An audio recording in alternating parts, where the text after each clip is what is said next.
I'm a survivor of sickle cell anemia and sepsis. I was 2 years old, that's when it started to affect me. What I've had to go through with my sickle cell is it caused me to develop depression. It was during COVID times. The year started, I lost my dad like 10 days before my birthday. So by the time the ambulance came, they took my vitals, and they said they think that it looks like I've got sepsis, but they're not sure. My hands were black. They rushed me to theatre and they opened my stomach. While I was in the coma, they called my grandmother and my wife to basically say goodbye to me, because they didn't think I was going to pull through. So like there was about 3 occasions where I was more or less died. And as they were going to take me off the ventilator and all that stuff, once they pulled it out of my throat, I started to breathe. So, and then not too long after that, they were giving me so much sedation that they had to stop because I kept waking up. So like I'd wake up, I'd fall back asleep, I'd wake up, I'd speak for a little while, fall back asleep. And this went on for a few days. All in all, I was in hospital for 5.5 months. When I was in the coma, I had very, very lucid dreams, but it was like real life. It was as if I'm sitting here speaking to you now, that it really felt real.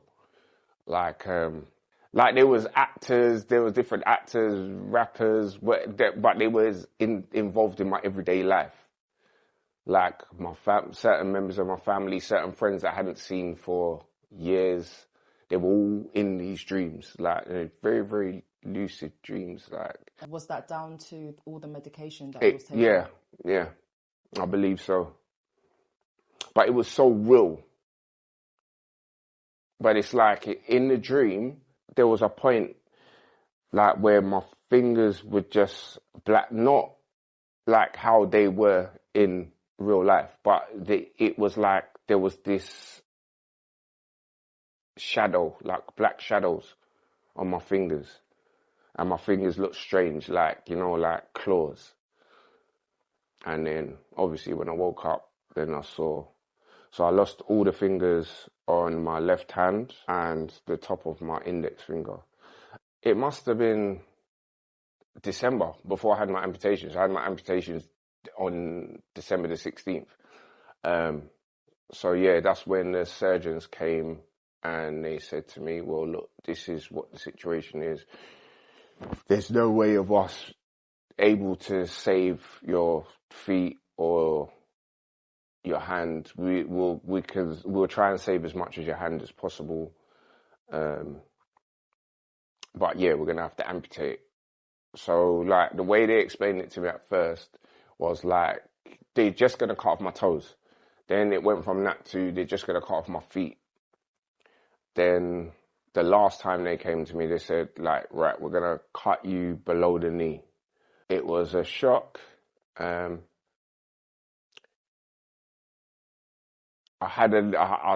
cried, like I had my cry and got it out my system, because they asked me what do I want to do basically, because they said if they leave it, there's a chance that the infection could come back, so like the sepsis could come back, and if it comes back, then that's that basically. It didn't make sense to leave it. So like, as I said, I had my cry and I just said, all right, let's do it. Let's cut it off. So yeah, I had, my operation was the 16th of December. So this year will be 4 years. This next month will be 4 years since my amputations. I had a lot of physio that I had to do before my amputations as well as after. So like before, they give you exercises to do because you have to build up your core to help you to be able to stand and stuff like that. Like when you finally get your prosthetic legs. So yeah, you have to build up your core, your glutes, everything that helps you to stand normally. So I started that regime. Then I had my amputations. I woke up early, earlier than I was supposed to after the operation. And wow, it was painful. It was really, really painful. Like, the pain just kicked in straight away. And I'm a person that I'm quite used to pain. Like, because with my sickle cell, that I wouldn't wish it on my worst enemy, to be fair. The kind of pain that you feel, it's equivalent to, how can I say, breaking a bone or something, or for women it's equivalent to childbirth. So like, that's every time I have a crisis. And for me, I mainly have crisis in my lower back. But yeah, back to after my operation, when I woke up, like, I couldn't explain to you the pain that I was feeling. And I couldn't have any painkillers until I got back onto the ward. So the most they could give me is liquid paracetamol. So they gave me that, didn't really do much. When I got onto the wards, then they hooked me up to all sorts of different things, like even fentanyl. So like, even fentanyl, I was hooked up to a drip of fentanyl, a cocktail of different drugs. 4 days after my operation, the physios came and they asked me if I wanted to go to the gym. I didn't think that it was even possible. But yeah, I went to the gym, and that was something that kept me going. And like, I really enjoyed going to the gym. It was just a battle to try and get back to normal, or my new normal, I should say. It was tiring. It was very tiring, because there's also, like, mainly the exercises are developed to build up your core, because your core has to be very strong in order for you to stand up in prosthetic legs. And the ones that there's well, as far as I know, there's like 2 kinds of prosthetic legs. Like, the ones that I have is a pin. This pin goes into the socket there, and you push it down till it stops clicking, and that's it. Then they offered me a place. Some people came to see me, and they were from a rehabilitation centre in Kennington. They're called ARU. They have like about 13 places that they offer to newly amputees. So they said that there's a place for me if I want to go there. I said, yeah, why not? So went there, was there for about, I went there, I think it was the 31st of December. Yeah, it was New Year's Eve. And I was there until March. Not a hospital as such. It's like you got like kind of a room that some people have their own room. Some people you might share with somebody else. And you have breakfast in the morning. You've got like a timetable. So you have breakfast in the morning, then you've got gym for, I don't know, hour and a half or so, doing different activities. Then you have lunch. Then you have like counseling, stuff like that. And then they try things like acupuncture and stuff like that to allow your nerves to settle down and get used to the new normal. That helped a bit. And it also helps with what they call phantom pain. So phantom pain is where you still feel like you have your feet, but it's like you have a really sharp pain in your legs, like where you've had your amputation, but you can feel it throughout the whole of your legs, and you still feel like you have your toes and stuff like that. Even now, we're nearly 4 years in, and I still feel like I have my feet. It's strange. It's a strange feeling. I don't really get that much phantom pains anymore. How does your new normal look like now? It's hard work. It's hard work. But I'm a determined person. So basically, I have a wheelchair, which I don't really use that often. I more use it to get in and out of the bath. When I get up in them, I wear my legs all day. Like some people don't. I wear my legs all day. Don't really like going out in my wheelchair, not because of it's just hard work. Let's put it that way.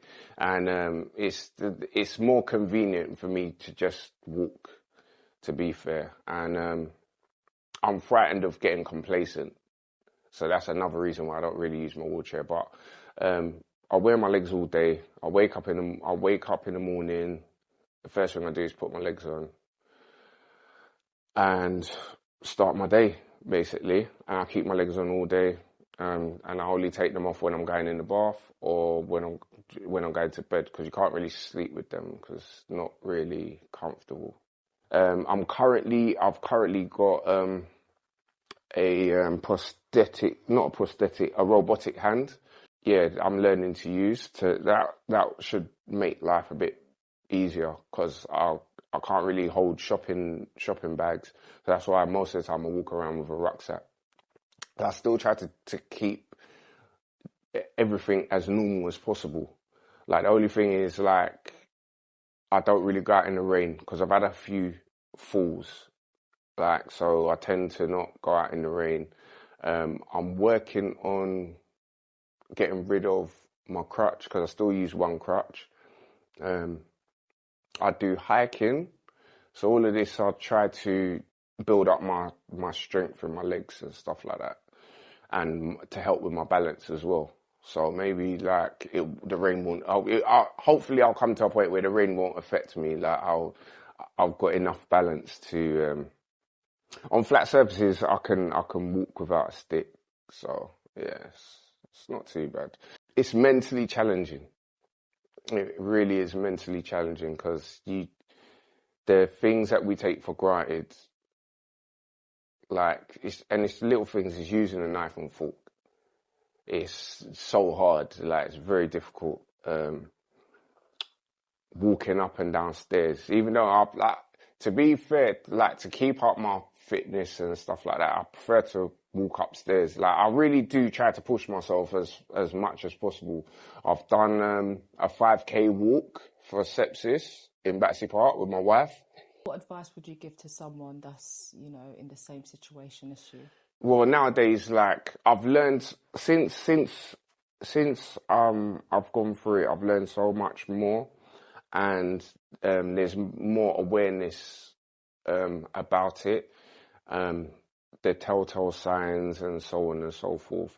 So, if you start to feel confused, you got a temperature, you feel like pins and needles, like, just, do you know what it is? Just don't even risk it. Just go straight to the hospital. Like, it's better that you go to the hospital and find out, okay, it's nothing, than, because literally 70% of people that contract sepsis die. So, what does that say? Like, obviously I have like bad days and stuff like that, like, where I think to myself, why did this have to happen? But you know what? I'm still here. I'm still breathing, still alive. Like, clearly I'm here for a purpose. So that's the way that I look at things, to try and help me get through. Thank you so much for coming to share your story. You're very welcome.